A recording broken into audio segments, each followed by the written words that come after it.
So welcome to Business Ahas. We've have one more episode, and today's a special day. So a little bit of history about why we do the Business Ahas and the history behind them. So we invite guests on the show to talk about their aha moment, of what point in their life that they really felt like, wow, I had this huge change, and I want to embrace that change. But the magic is I don't hear what that aha moment is until today. And today, my guest is actually a dear friend, but became a dear friend, not only because how we were introduced, because of our evolution of our relationship.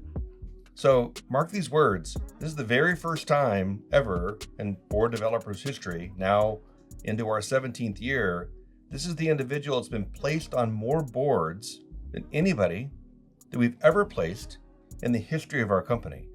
And I'm very fascinated to hear her perspective on how that evolution has happened.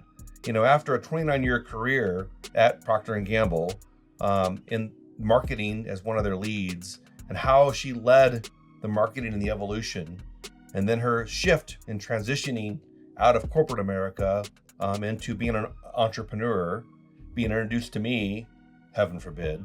So today's kind of I'm going to call it the roll up the sleeve day, because and a cheers day to my guest today, Tracy Bullock. Thank you, Jim. You're nice welcome. to have you. And then unfortunately, I drank a lot of my wine as we Maybe were prepping. It's probably going to be a problem. I will. Yes, at some point, right? No, maybe. So first of all, I want to give a little bit of homage to Rift. So Rift is our Scottsdale wine and beer extraordinaire host for our podcast series, and they've been an amazing host because we get to choose and enjoy libations. Yes, we do. As we are. As we are enjoying our conversations together. But as a dear friend, Tracy's been fantastic and been a true leader of leaders. Thank you. And your love has been remarkable. But I think like attracts like. And I would say that it was such a blessing when we met, because I was still working for P&G, and had made a choice to remove the golden handcuffs, took a severance package, and was searching for what's next for me. What do I want to use my talent for that I could actually give back, but at the same time learn and grow as a professional and as an individual. And when I found Board Developer, that's truly where I said, this is where I need to invest my knowledge, my growth, and make something bigger than what I have today. So I don't know what year it was we started the board member education program, but you're one of the very first people that were involved in our board member education program when I taught it. And as a result, now being placed on your fourth board? Or fifth? No, eighth. Oh, no. Yeah. No. Yeah, no. That's not even possible. Possible. Yeah, so now being placed on your eighth board, eighth board. Eighth board. And about what now, 15 years or so? 13. 13 years. Well, it seems like 25.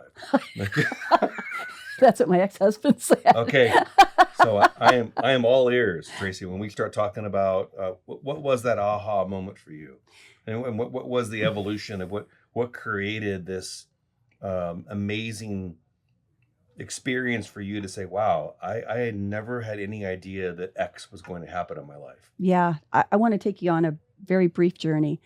When I chose corporate America, when I picked Procter & Gamble, I was looking for something that would allow me as a young woman in corporate America in a very hierarchical, mostly male-driven industry, to allow me to be that the woman and the mom and the role model that I wanted to be for other people, right? So I chose that for various reasons, but I learned something there, and I'm going to bring this back.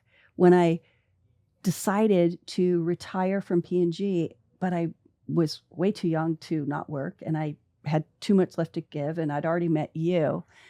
I had to evaluate my professional relationship with work in a different way. And that is, what do I love to do? And my personal mission statement is to help people develop individually so that they can translate it professionally in all other areas of their life. And so bringing that full circle, what I learned are two things. Number one, well, three things. Check your ego. You've absolutely got to learn to surround yourself with people who are a lot smarter than you are and who are thirsty to grow. Number two, you can't do it alone. You need a good mentor. You need somebody who can help you understand what's right and maybe help you individually understand how to improve your brand. And number three, you need to have a board, a group of people who've been there and have done that and are gracious enough to share what to do and what not to do in order to be successful. And so taking both of those pieces, because I learned that in both places, but learning it in corporate America is very, very different than learning it in starting my own business. So journey down the road a little bit, you placed me on my first board. I am surrounded by people I've never met who aren't interested in what my history was. They're interested in how I could help bring my knowledge to help them grow a business. Which was a shift for you? You weren't expecting that? I was not expecting that. You're expecting more. Tell me about your history. Like, we don't care. We No, want to they you earned it. Yeah, Now, exactly. So what's next, right? Right. Sure. But we were always rewarded as we grew up in school to be the expert, to be the, I have the automatic credibility. I have to be the expert. I'm surrounded by a group of experts. And now you are the expert. Right. But I don't need to tell anybody about it. I just need to help. And that's where the check your ego part comes in. I can remember texting you, can I talk now? Can I talk now? And you telling me, no, shut up. It's not your turn. Did I really do that? Uh-huh. The very first time? Uh-huh. Like, no, No, not now. Not now. Wait. Because you said to me, before you say anything, make sure you text me to see if it's appropriate. So it was like, Mother, may I? Yeah, Mother, may I? I'm like, no. Yeah, it's what you said. Not now. Oh, no, I'm so sorry. Oh, Well, are you maybe kidding not. with me?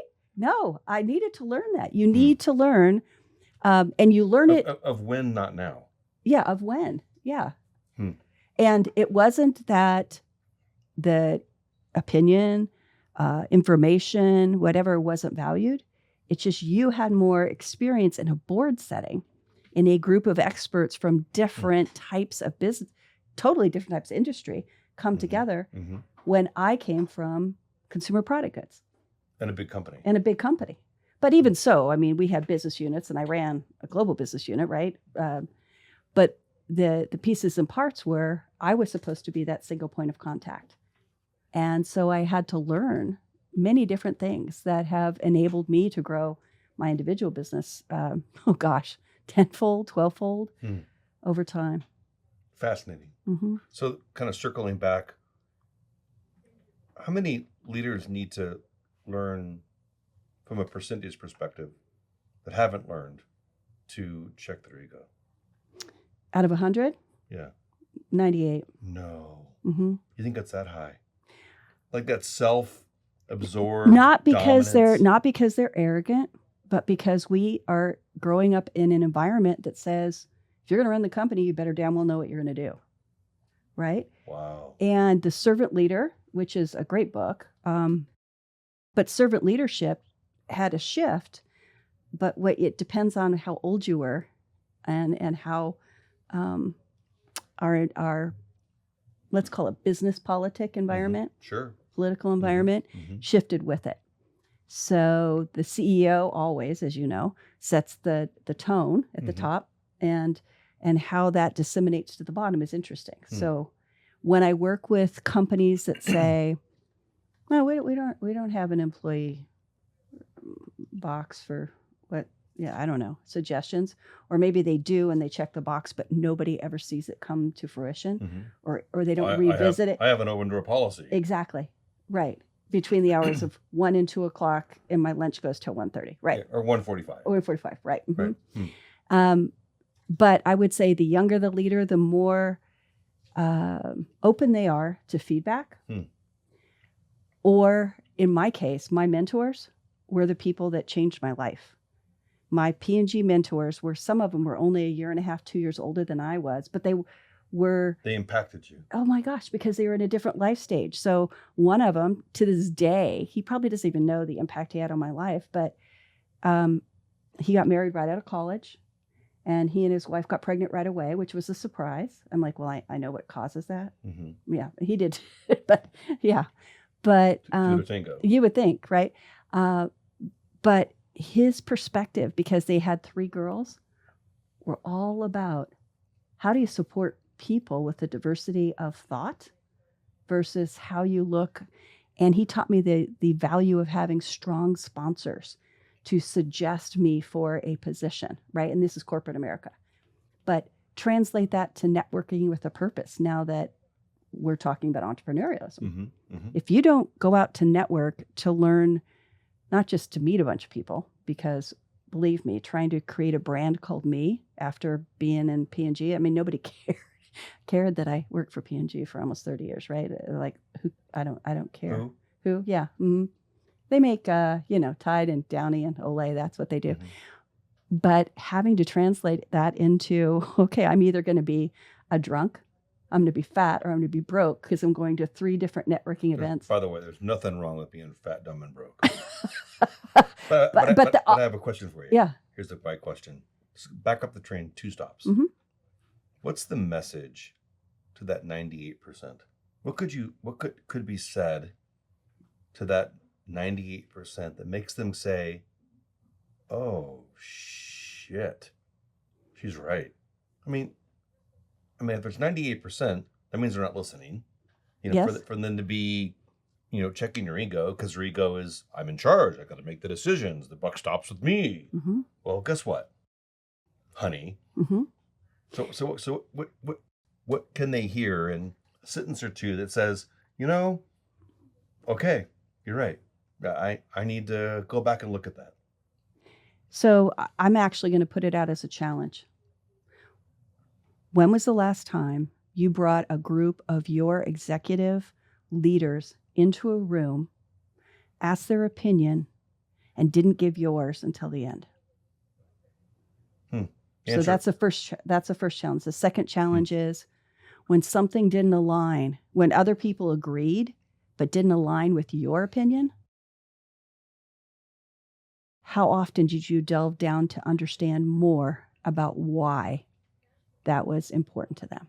So number 1, when's the last time you had a leadership team, people that report to you, talking about something? You asked their opinion. And you did not give yours. Mm-hmm. And if you have given yours, it's at the very end. But you're even better if you don't give yours. But if you do it at the very end, that would be amazing. Mm-hmm. Don't do it at all.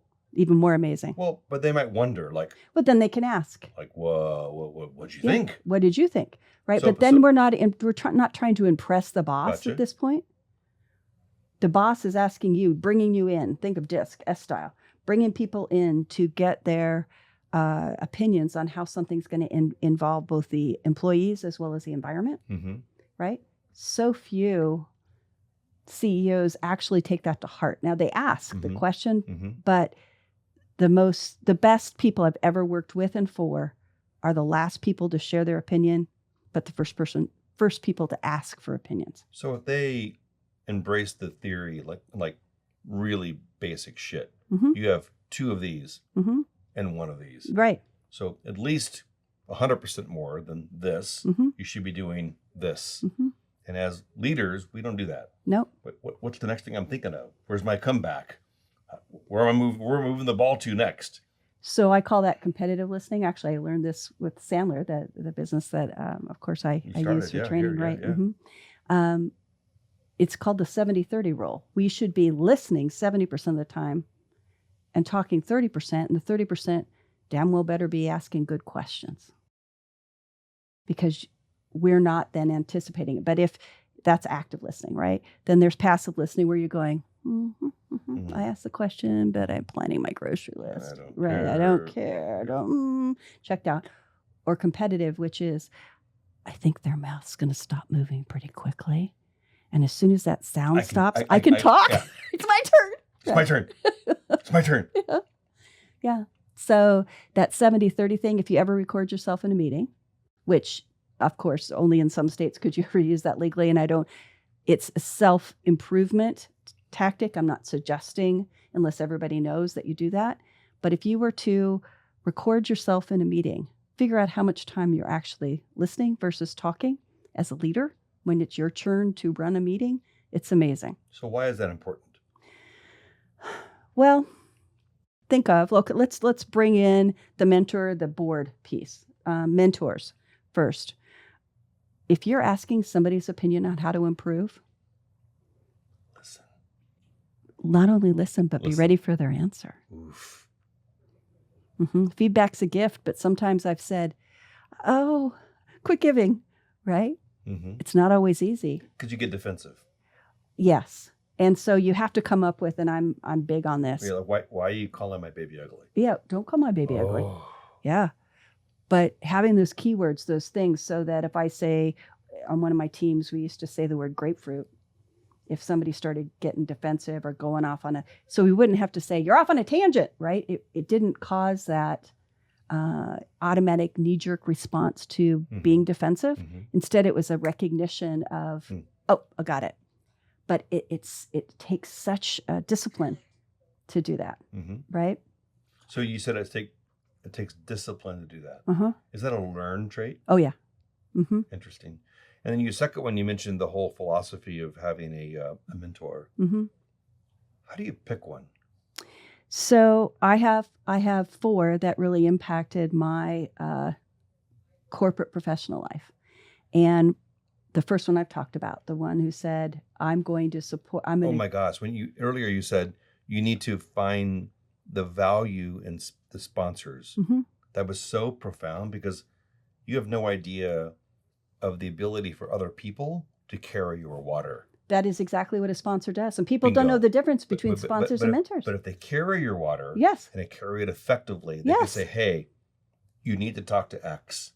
You need to consider Y. Yeah. Or the term the cancer pill, meaning not a good idea. Yeah, don't go down. And as soon as you do that, you're sending 2 huge messages, right? So how do you pick a mentor?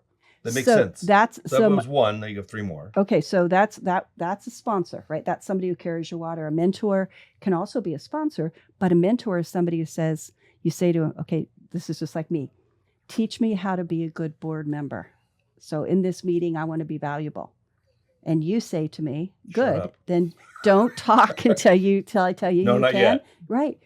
But that's a mentor who says, okay, what happened to the texting thing beforehand? Or I would literally go to my mentors and say, this is how I want to be in front of this group of people.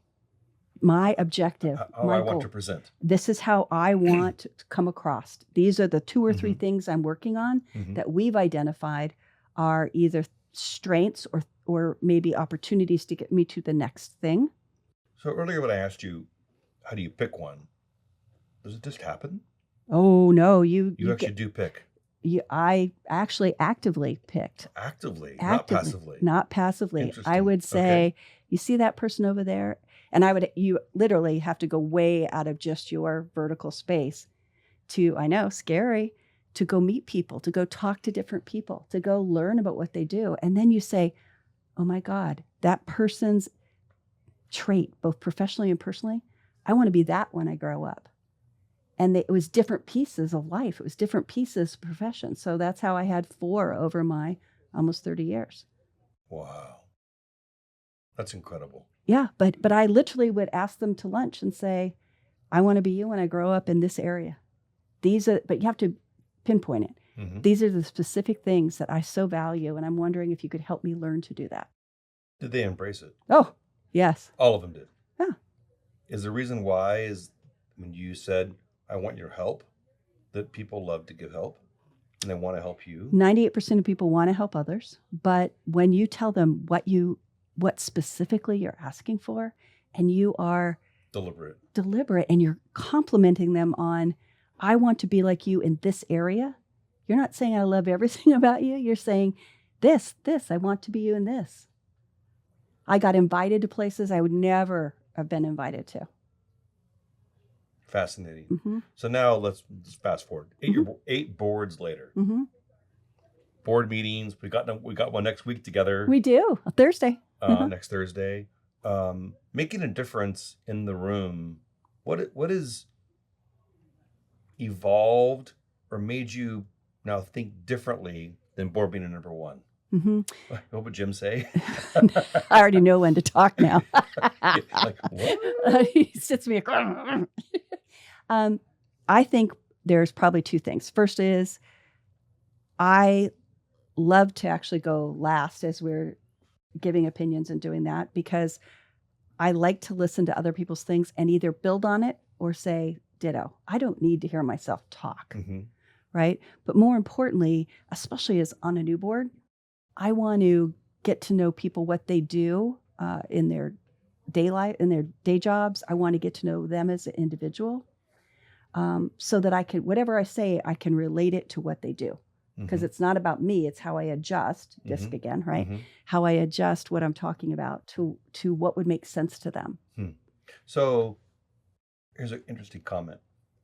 As a competitive listener, Mm-hmm. because entrepreneurs, the 90+%, Right? 98%, whatever the number was, Mm-hmm. I am a competitive, okay, I'm going to wait for you to break it. I'm going to be able to hop into that conversation. So every competitive listener, for you to be able to say, as soon as people start talking, literally bite your tongue. So in your head, Yeah. you're preparing what you're going to say, but you pause it for 1 second and say, and wait. Other people speak, and what you just said a minute ago, I'm going to build upon what other people said. So take that one step further. I'm going to challenge everybody who already knows, like me, I'm a competitive listener because I want to jump in, not because I want, not because I want to compete with what you're saying, but I want to be included. I want to include my thought process into your conversation, which could come across as I'm interrupting you. Mm-hmm. So the way I hold myself back and I train others is, instead of prepping what you're saying, I want you to think about, what question could I ask back to verify I heard, not just heard, but understood what they said. What question could I ask to verify what has just been said? Mm-hmm. So if you said to me, say something, anything to me. Why are you wearing blue today? You know, blue's my favorite color. Do you not like blue? I do. So what I just did is I didn't try to go down a rabbit hole of telling you all the reasons why I'm wearing blue. You threw it back at me. But it also, so people want 2 things. They want to be heard and understood. The only way to make sure you understand them is to actually, it's called reversing, but really the point is to. But it's meaningful. It's meaningful. I get you. I heard what you said. Thank you. But don't just wait for the answer. Like, why is that the answer? Right. Why is that important to you? Mm-hmm. It's almost like setting up a sales call and asking that question where you're going to get an answer back, and magically it shows up in the presentation that you've just planned. Yeah. Instead of asking a question and saying, well, that's a great segue. Yeah. Yeah. I'd like to talk about X. No, yeah, right. Instead, you say, wow, I thought I was ready for that, but let me make sure I understand specifically what you want. Mm-hmm. Now I'm not vomiting features and benefits and my opinion over everybody. Instead, I'm saying, let me make sure I'm answering the right question. So when leaders have this feeling of, I need to respond, I need to be in charge, I need to take over the situation, what should they do to themselves, either mentally or physically, to be able to say, pump the brakes? So remember how when we first met, we first started working together, and I was learning Sandler, and we were talking about little things I could share with the board developer team to get better. I had you write down capital W, capital A, capital I, capital T. And I write that down still almost to this day. Yeah, with it's an acronym. Acronym. Right. Why am I talking? Yep. I have it on stickies to this day, and I've been doing this for 13, 14, well, clearly 15 it years. hasn't worked. But I got to remind myself of it every day down the Every single day. Yep. Every single day that I'm going to remind myself of it. Yeah. Wow.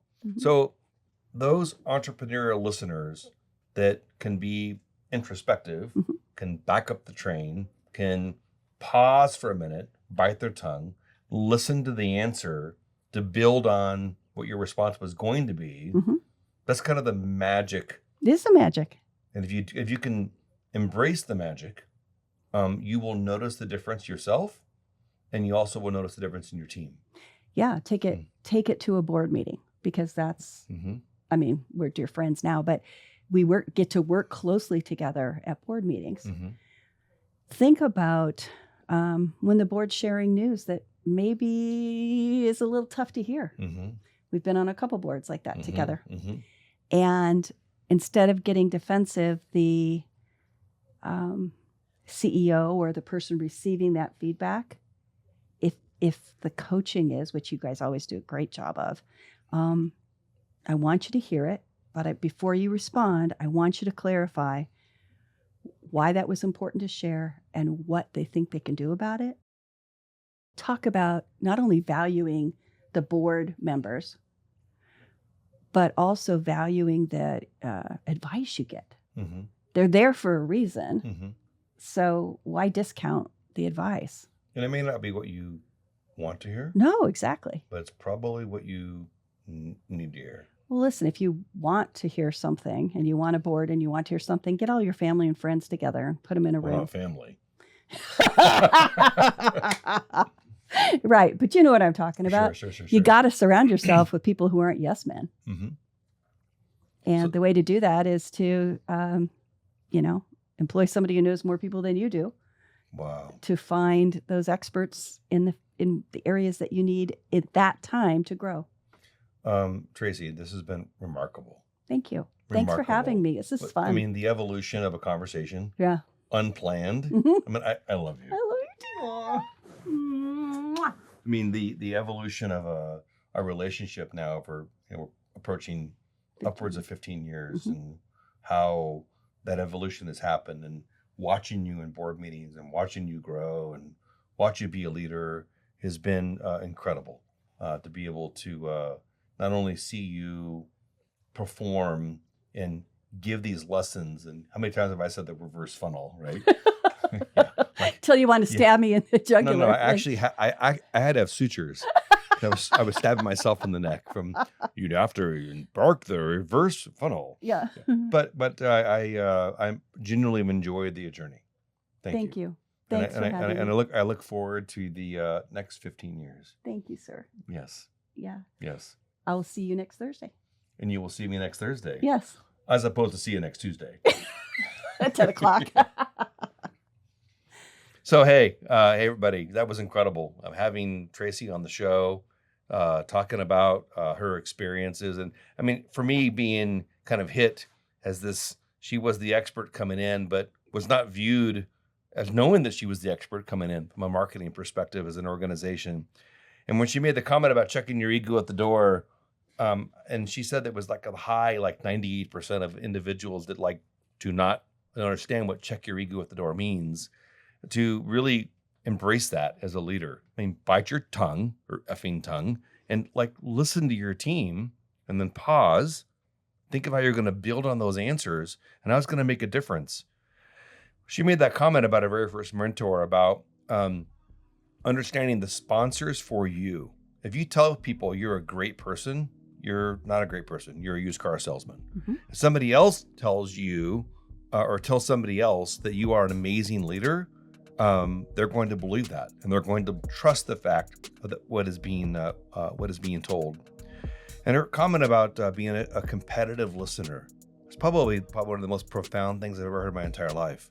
Of instead of always processing in your head as an extrovert, instead of processing immediately, like what is that next, like that little dinky point that I can come in and be able to like, I want to make my point now. So my magic is I take little notes because I want to come back and talk about something that's important or talk about something that's impactful, but it's taking time. But to be introspective, to really think back of how can I make a difference, and make a difference in what's going to be the success for, in this case, the pulse of the next organization, the pulse of what's going to go on to be able to help this organization grow. So on behalf of our entire team at Business Ahas and Board Developer, having Tracy as an amazing friend and mentor, thanks for being here. and we'll see you next time.